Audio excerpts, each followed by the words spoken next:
Good afternoon and welcome to today's session of Imagine America Radio, our continuing Career College Exposition webinar series. My name is Lee Doubleday and I'm the Director of Operations here at the Imagine America Foundation. I'm excited about today's topic, College for Healthcare Careers with Rasmussen University. Rasmussen University is an institution of higher learning dedicated to global enrichment and meeting evolving needs of the diverse communities that they service, with an emphasis on innovative programs, dynamic curriculum, and general education skills. They are committed to being a leader in the field of career-focused education.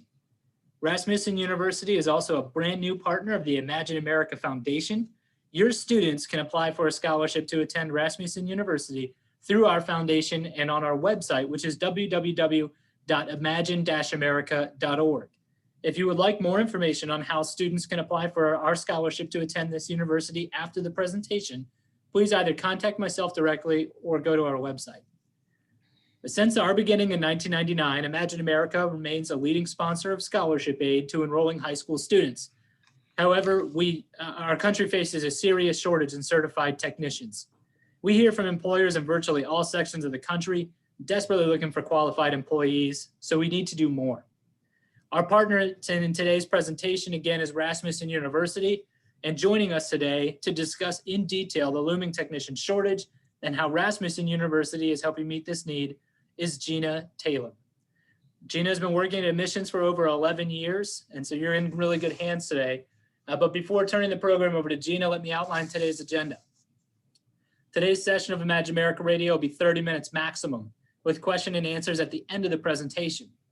All participants can submit questions while the presentation is in session via the Q&A or the chat feature in this Zoom meeting. At the end of the presentation, or approximately 2:25 p.m., I will then present any questions offered by the participants, and we'll address as many questions as possible in written responses and follow-up emails if necessary. We'll have a hard close at 2:30 p.m.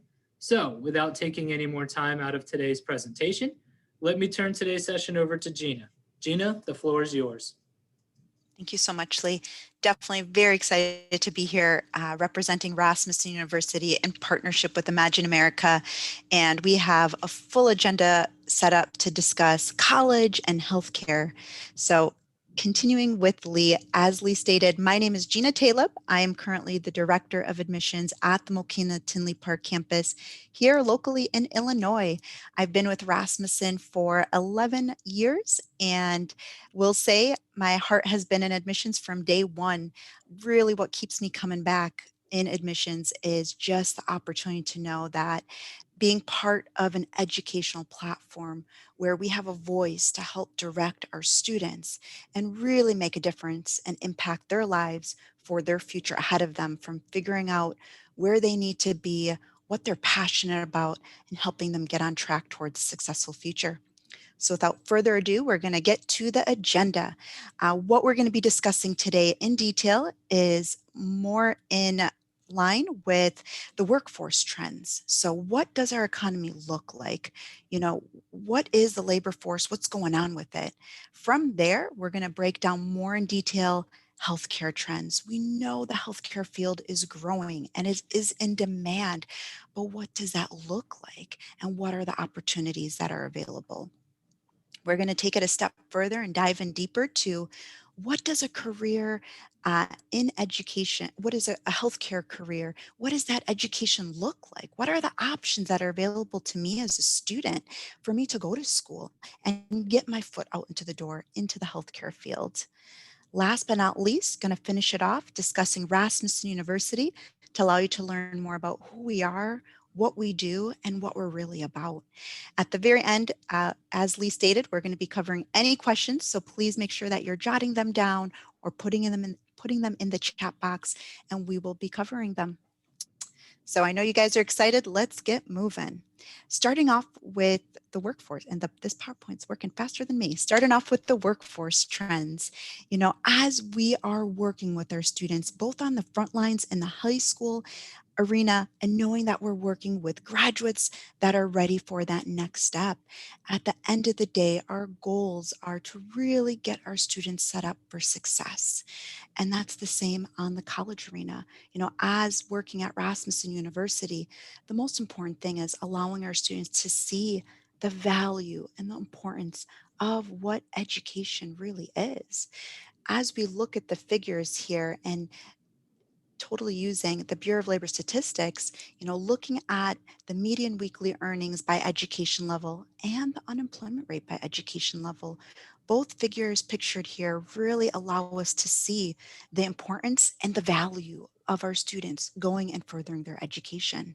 So starting with figure one, the median weekly earnings by education level, as we look, starting us off, for those students that have less than a high school diploma, really looking at a median weekly earning trending right around 600. And as we look at that figure, we continue to notice that as we move further towards a high school diploma and we take it to the next level at an associate's degree and then finishing it off with a bachelor's degree, we see that as we continue to rise in our credentials and education, so does our median weekly earnings at a bachelor's trending more towards 1,000 to 1,200. So really knowing that financially down the road, having that education also helps us have a more financial stable future. As we switch over to figure two, that is more along the unemployment rate by education level. Again, it is very clear as day, the importance of having an education and the unemployment rate correlation between that. Looking at those with less than a high school diploma, typically having a higher unemployment rate, tiptoeing right at that 6% mark. And as we continue to go down the line for those with a high school diploma and then, building their education to an associate's and lastly with a bachelor's degree, we continue to see the unemployment rate get lower and lower at the bachelor's degree level being right between that 1 to 2%. So again, really allowing us to use our value in education and help educate our students on the next steps for them to get ready as they're approaching high school graduation and knowing that by furthering their education, they're truly setting themselves up for a better potential down the road for their future because it does not stop after high school. Which really leads us to, so we know that college is important.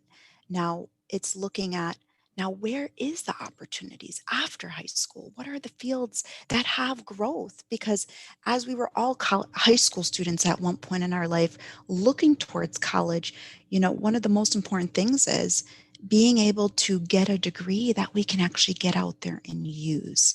So as we look and we see the demand from now until 2029, based on the Bureau of Labor Statistics, we continue to see that projected growth is in demand in the healthcare field. 2.4 million new jobs that are expected to continue and 15% job growth in the healthcare field, which is unbelievable. I mean, especially in comparison with other occupations that sits right at 4%. Now, as we think of why is the healthcare field growing as rapidly as we're seeing, it's a couple things. It's knowing that it's our aging population. And in addition to that, technology. We have to love technology and what it's done for our lives, and knowing that as technology continues to advance, it continues to lead us to a longer life expectancy and more medical care available to us. So we know that there is an increased demand in the healthcare field, and we know that there's a lot of passionate individuals out there. So with the job openings being there and the high demand, a great field to be supporting our students with getting into that direction if their heart is in it for the right reasons. So, as we're continuing to move forward, it's really understanding what is our healthcare industry. And we've all seen it. We've seen that the healthcare industry has changed a lot from prior years. And we know that it's only going to continue to evolve. So, one of the things that it does is it really encourages passionate individuals to get into the healthcare field. And what we're seeing is what's called the quadruple aim. And what that entails is really the four areas that we're looking at. One, it's being able to provide a better provider experience, which will then lead us to a better patient experience. And that is incredibly important as we're dealing with a pandemic and an aging community and population. It's being able to provide a better experience, which as well, our goal is to get to that lower healthcare cost. And at the end of the day, not lose that care and really making sure that we continue to provide higher quality care. As we look at these four areas in healthcare, the goal is continuing to improve them in a balanced way. So, as we think about our students and how we can impact them, whether our students choose to go into a direct patient care field, working hands on with the patient, or more behind the scenes in healthcare, they are going to be a huge part in making the quadruple aim happen. So that's incredibly important for us to understand how they're going to make a difference, which really leads us to, now that we understand the healthcare field, it's also understanding, what are the options that are available as a professional, a young professional that's looking into the healthcare field. What does that look like? What are the opportunities? And what can I do to get there? So, as we look at healthcare careers, there is a lot of opportunity for us to be able to make a change and get into a healthcare career in 2 years or less. So, with that, starting off with more direct patient care, there's really two fields in healthcare that you can be looking at. One is direct patient care, and the second is indirect patient care. With being able to have both available, we really have to understand our students and what does that entail. So as we're working with our students and understanding that they really have a passion for being on the front lines, they want to be part of that hands-on care. They want to be the face of what healthcare is. They are not scared of blood and needles like myself, or they really have a passion for still being in healthcare, but they don't want the face-to-face. So as we look at direct patient care, I want you to think about when you go into the hospital, you go into healthcare settings like a doctor's office or the clinical setting or in immediate care that are everywhere. The individuals that we're connecting with on the front lines, our registered nurses, our medical assistants, our licensed practitioner nurses, our radiologists, and our pharmacy techs. That is the face of healthcare of what we usually see. So when we're working with patients and students that have that passion, we want to get them in the right field. From there, it's also knowing that we do have a lot of individuals out there that have a strong passion for making a difference in the healthcare field, but their heart is not in the clinical side or things that involve blood and needles. Their interest is more in the business side of healthcare. And there is a lot of demand for that as healthcare continues to grow as well. So think about positions like medical billing and coding, your office manager, our health information techs, our medical administrative assistants, and our healthcare workers, where their roles are more behind the scenes, but just as needed and as necessary as the direct patient care ones. So as we take a look at these, knowing that these are the opportunities that we can help our students get started with, which really leads us to the next piece, and that is the careers that we've talked about. Now, how does that align for us in healthcare educations? What type of education do I need? What would that look like for me in regards to college if my heart is in a direct or indirect patient care career? And at Rasmussen University, one of my favorite things is we really allow our students to be in control of their education and know that they are able to get their foot out into the door as soon as possible, depending upon the credentials that they're earning and where they're starting and where they finish. So, starting with the diploma and certificate, it allows our students in as few as 9 to 12 months to be able to have credentials to allow them to step foot into the professional field. Looking at a position like medical billing and coding, to medical administrative, for our indirect patient care options, for our direct patient care students that want to be hands-on, knowing that in as few as 9 to 12 months, they can work with patients with having a medical assisting degree or having a pharmacy tech degree. And knowing that, okay, great, I have my credentials, I've gained my education, and I'm ready to step out into the field and start making a difference. But from there, we know more than ever as professionals that having your education is incredibly important, but as well, it's also building on that and it's being able to get experience.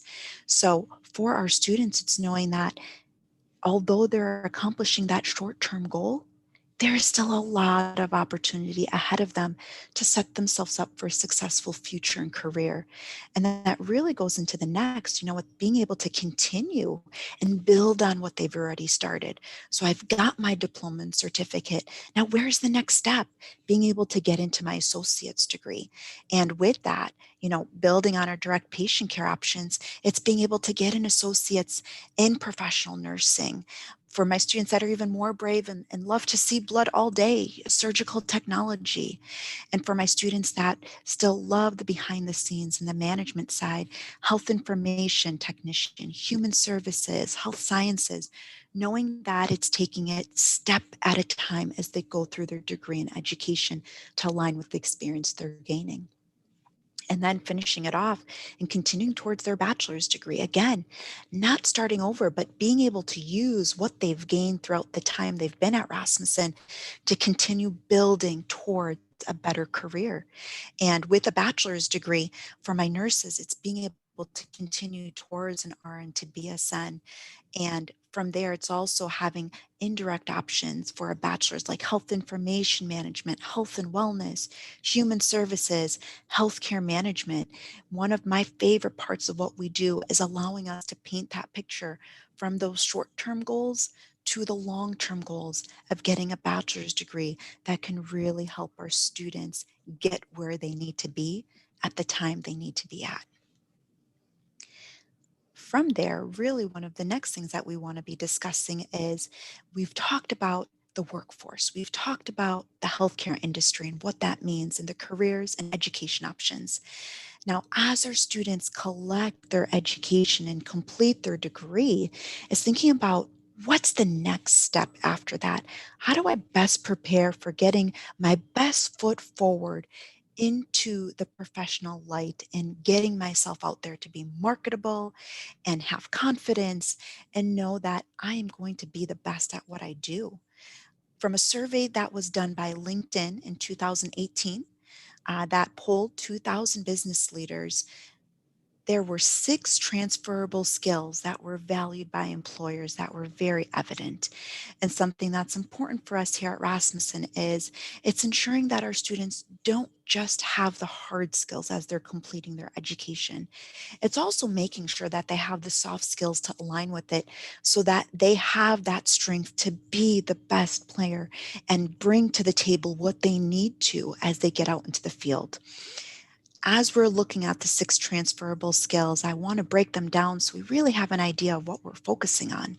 One is communication, really making sure that it's evident our students have the capabilities and strength in writing and reading and being able to communicate both verbally and non-verbally, not only with their patients and clients, but also with their peers. From there, it's taking it for them to have that confidence in their critical thinking, being able to problem solve. There is so much that we can teach in the classroom, but then, we've all been in situations where I remember learning this, but this is a little bit different. What do I do?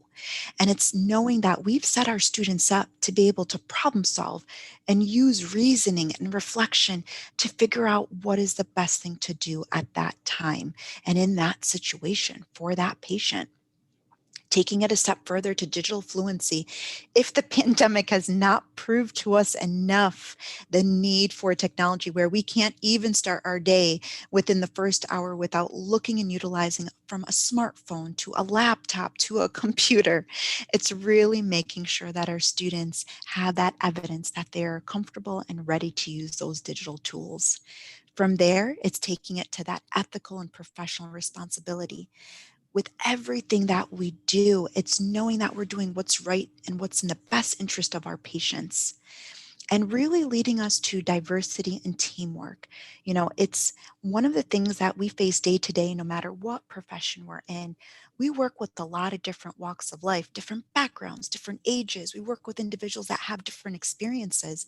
And it's being able to behave professionally and know, how do I collaborate effectively and empathize with those that I'm working with so that we can be able to have a successful decisions that are made and work together in a successful team setting. And last but not least, really, information literacy is another big focus for us. You know, being able to not only find what you're looking for, but being able to effectively evaluate the information you're looking for and know where to look for it.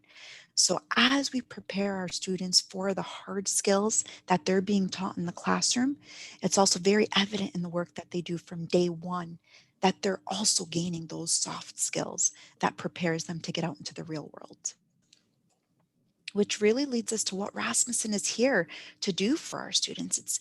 It's making sure that we're educating and that we're there every step of the way. And knowing that from the moment our students start looking into college and start thinking about, I know I need to do more. I know I need to do better to set myself up for a successful future. But what does that look like? And how do I actually do it? It starts with our dedicated advisors on the admissions end and on the academic side. It's making we're here to help students figure out what their niche is, what they're passionate about, where they're at, and helping them figure out what career that aligns with. Then from there, it's helping them get on track to making sure that they are on the right steps to enrolling into college and getting scheduled for class, and really making sure that we have painted that picture from starting to finishing and getting all taking it to the next level from once they've started, making sure now at that point it's answering questions such as, how do I actually pay for school? I want to do this. It's important to me. I don't know where to start. And it's our financial team that is able to step in and support our students through that tuition planning and figuring out, how do I fund the education? And then once we've started classes, it's looking at a whole nother level of support that's available to our students, from our library services that are available 24/7 and our tech support that you can call and chat with in the middle of the night or in the early morning to get help with any technical issues. And really along the way, our peer mentors that are students, and they have the study skills and can motivate our students to get where they need to be because they know what it's like. And as well, our online tutoring with the click of a button, knowing that I can get help with whatever subject I need around my own life. Really, throughout the time that a student starts and they continue with their classes, on their mind is, what do I do as I near graduation? How do I prepare to get out into the field? And it's wrapping things up here at Rasmussen. It's the icing on the cake of, what do I do next to get out there? And it's our career services team. They're here to support our students with mock interviews and resume assistance, and supporting them with our Job Connect portal that allows our students to see full-time and part-time positions that have been posted by employers. So truly having the confidence that Rasmussen is here every step of the way, from the time that I start until the time that I get to graduation and getting ready for the next steps afterwards. So as we know, we have the support, it's time for you to learn really what Rasmussen is about and what we've been doing for 120 years. Rasmussen was founded in 1900, so we know what we're doing when it comes to education. And it's seen and it's heard in our 23 campuses locally, 4 that are here in Illinois alone, and as well where we're not local and having campuses, also knowing that we're serving our students nationally, no matter where they are, that they have access to education, which is incredibly important at this time as we're getting our students set up for that next step. We have 50 plus programs in multiple different areas, from nursing to health sciences and business, as well as justice studies, technology, education, and design. And that, for those that are not familiar with us, really that stamp of approval that Rasmussen is regionally accredited by the Higher Learning Commission. So with that being said, without further ado, taking us to what we're here for today. We've partnered with Imagine America for a $1,000 scholarship for our high school students that are 2021 high school graduates with a 2.5 GPA or higher. And with that, it's as simple as students going on to the Imagine America mobile app to apply or onto the website to apply for the scholarship. So really, it's all of us working on that front line here in education to partner together and support our students to that next step, and knowing the value and the importance of the education, and knowing that Rasmussen University and Imagine America are here to help support them to that finish line. With that being said, I would love to take us to provide you with opportunity to ask any questions. I've provided my contact information. Please feel welcome to reach out by email or phone call with anything that I can help answer. If you have further questions about Imagine America and the scholarship as well, you're able to visit imagineamerica.org. I want to thank you for your time, and it's time for us to team up and get out there and get our students ready for the future. All right, awesome. Thanks, Gina. I am going to throw up a poll. If you would like more information or to be emailed about upcoming virtual events for your seniors, please indicate so we know who to reach out to. We are now going to open this up for the Q&A portion. So if you have a question, please feel free to type it in the Q&A feature or the chat feature in this Zoom meeting. Either would work fine. It does look like we've had a question come in, Gina. This person wants to know about GPA requirements in order to get into the school. Are there GPA or SAT or ACT scores that are required? That's a great question. At this time, we do not have GPA or SAT or ACT requirements. Rasmussen has internal assessments students would do to really meet them where they're at and help them get started with their education. Okay, great. Now this person wants to know about I think you had mentioned to me, and maybe I can kind of address it, but you had mentioned that there are virtual events for seniors who are interested in nursing. Is that something that someone can sign up for on the website, or should they contact you to maybe speak to their students about your nursing program? How would that work? Absolutely, great question. So we most definitely have nursing sessions that we actually hold weekly at all 4 of our local campuses here in Illinois. They're virtual, so they're COVID safe. And it's as simple as going on to rasmussen.edu's website to register, or simply contact me. We would love to help answer any questions and then get them set up for a nursing session sooner than later so they really know what that looks like. Awesome. Okay, I think that pretty much that covers all of our questions. Just a few house cleaning items here. We have recorded this session, and we will be sending out the recording of this session to all participants tomorrow. It will also be placed on our website, which again is www.imagine-america.org, as well as being able to search for our scholarship and having students check out the scholarship to go to Rasmussen University. We will also include this presentation. When I send you the recording of this presentation tomorrow, I will also make sure to include Gina's contact information, so you can contact Gina about any other questions that maybe we didn't get to during this presentation. There is a quick follow-up survey if you wouldn't mind answering those questions. It's about 4 questions long. Really helps us better understand, did we meet your expectations on this webinar? Was there anything that you would have liked to have heard more about? What did you think about the timing of the webinar? We try to keep it in 30 minutes to be respectful of your time. But before closing, I just want to thank all of our participants for taking time out of their very busy schedules to join us today. I'd also like to thank Gina for sharing with us today's presentation, and encourage each and every one of you to contact her directly with any future questions you may have. On behalf of the Imagine America Foundation, Gina and myself, I want to thank you and goodbye. Bye-bye.